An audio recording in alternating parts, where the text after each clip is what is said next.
Hi guys, welcome back to my channel. My name is Sarah and this is Sarah Watches Stuff. So today I am not talking about a documentary. It's a miracle of Jesus. I wanted to talk about Obsession. So Freddie and I finally got to see Obsession last night, and what? I freaking knew it was going to be amazing when I saw that woman's face on the trailer. Oh my gosh, words are already hard. You guys. So this movie was not supposed to be this big hit, right? It was supposed to, I think, go straight to TV, and it was supposed to be kind of a Shudder movie, which I will say, there are a few like straight to Shudder movies that are absolutely incredible. So it's not to say that this movie wasn't good, but I don't think their plan was to go to the theater like immediately. It did so well that they're like, you have to send it to the theater. Obviously, I'm paraphrasing here. I'm doing a summary, but it's been number one for so long. I think it dropped down to number two and then went back to number one. Anyway, there is a reason. So if you're someone who thinks that like this woman has gone crazy and like it's all her fault, spoiler alert, it's his, okay? So here's where I thought it was brilliant. It starts off kind of slow, very awkward, kind of quiet. The opening scene is so incredibly uncomfortable and awkward. I wanted to like crawl under a blanket for this guy. It does have a horrible animal scene, I will say. I was able to get through it. And there is a sprinkle of kind of gross animal sadness stuff. So if that is something that is hard for you, it's usually extremely hard for me. I just closed my eyes in those moments and listened instead, but horrifying. So the intro is him practicing with a friend to tell another friend how much he like likes her and loves her and like has wanted to be with her and wants to ask her out and all this stuff. And the friend's like, oh my God, you're pathetic. So it starts off you knowing how incredibly attracted to, obsessed with, in love with, infatuated with, that he is with this girl named Nikki. So they call him Bear for short. And I understand his feeling. I am someone that I did not grow up dating lots of dudes. Like my first kiss, I was almost 17 in high school. I had a boyfriend for like 2 months in high school. I never had a boyfriend in college. Well, no, I did. That's not true. Like right at the end of college into out of college. So it's like, I did not have a ton of experience. I was more quiet. I was more weird. And I identify with this dude in that way, right? Like you can identify with that feeling. And they try to get you to have a little bit of empathy for this guy. Because he's nice, right? He's a nice guy. He wants the best for people. He wishes he could be seen as someone that, you know, could be loved by this woman. And it's like a group of 4 people, and it's, you know, pretty typical as young people. Like, I like this person like this person likes this person. And it's not always going to be where the person you love loves you back, or the person you like likes you back. But this guy cannot get away from it. He's so obsessed with her. So he goes to this, I won't talk about the animal part, but just know that it does happen right at the beginning. After the intro, like the very next scene is the cat scene. And then it is sprinkled out throughout the rest of the movie. He's devastated because his cat has passed. That girl calls, so they all work together at this music store. And the girl, Sarah, it's her dad's, she owns the shop. The music shop that all 4 of these friends work at. I think they went to high school together. They work together. Like I said, they're all like liking each other in ways where like they are not always getting reciprocated. Anyway, so Nikki, the one he actually loves, calls because this was his day off. And she's like, hey, I want to talk to you. I hope you're going to the whatever tonight, whatever get together they're going to. I think it's like a game night or something. And she's like, and he's like, I don't know, because he's devastated about his cat. He doesn't want to go. And his friend has told him, like, don't fuck up this friend time and bring this up to her. Bring this up at another time. And so he's like, I just shouldn't even go, right? My cat died. My friend tells me that this is not where I should be doing this.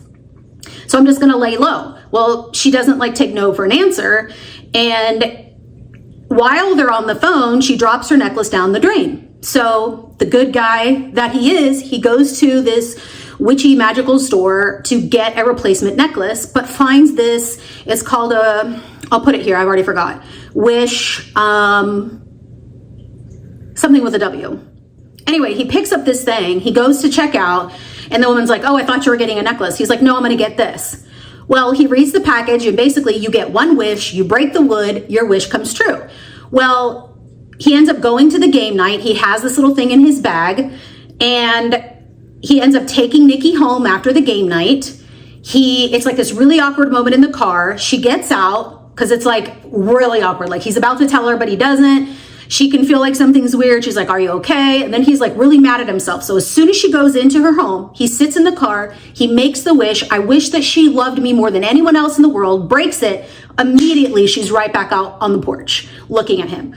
Becomes this super weird thing. If you have seen Talk to Me, it's an Australian movie, absolutely incredible, really, really loved it.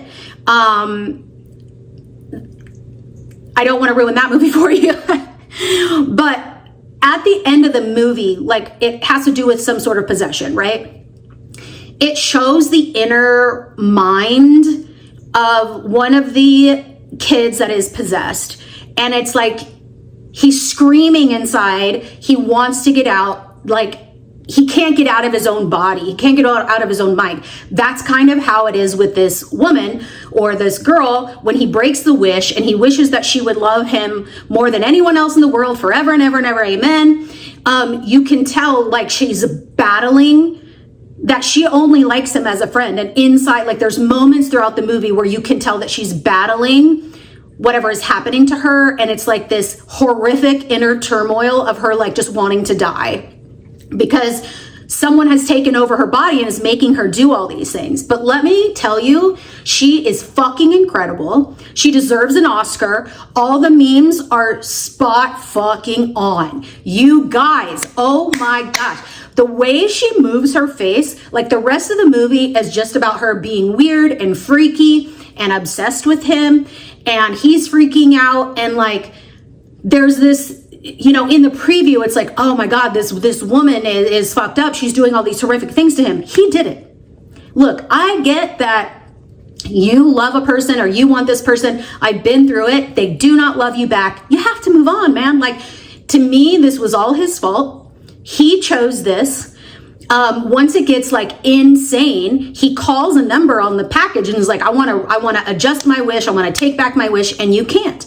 And the woman even said, like, she was even kind of saying when he bought it, like, you know, people get upset when they do this and he can't get out of it. And what he finds out is the only way that she will be free of this curse or wish is when he dies, because it's connected to him. So when he dies, she will be free.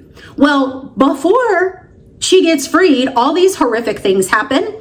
So I won't ruin that for you. But in the end, he definitely does end up committing suicide to save everyone.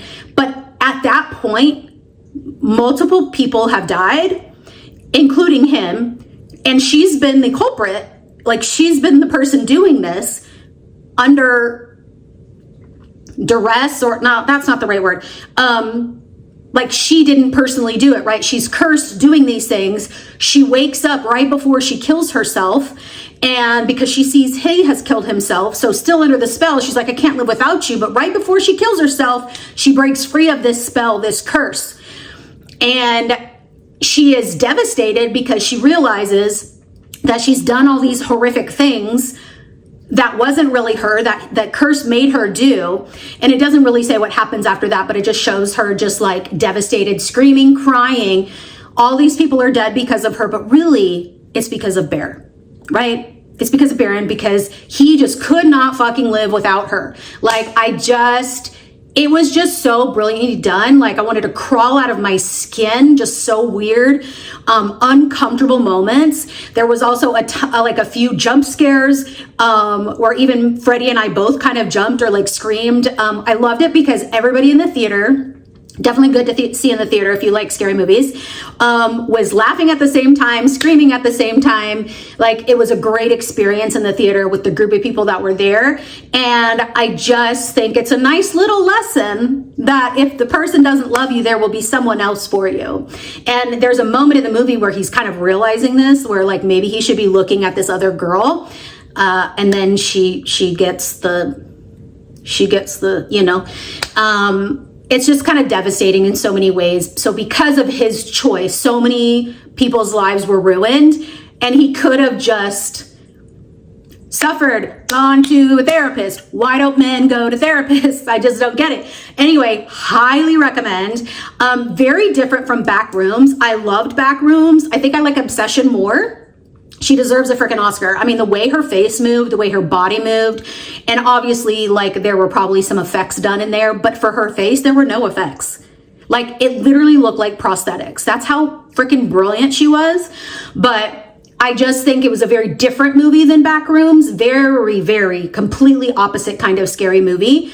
There was some blood, there was some animal stuff, there was some killing, like there is some suicide stuff. Like, so there's definitely a lot of trigger warnings in this movie, but if that's something that you can handle and get through, it was absolutely incredible. I give it probably a 9. Let me know down below if you loved it, if you've seen it, what you thought about it. I just can't wait to see her in more movies. She's just absolutely incredible. What's really cool is I think she was just a streamer, like a game streamer, and like how cool for her. How cool for her. Anyways, thanks so much for watching, guys. I'll see you next time. Bye.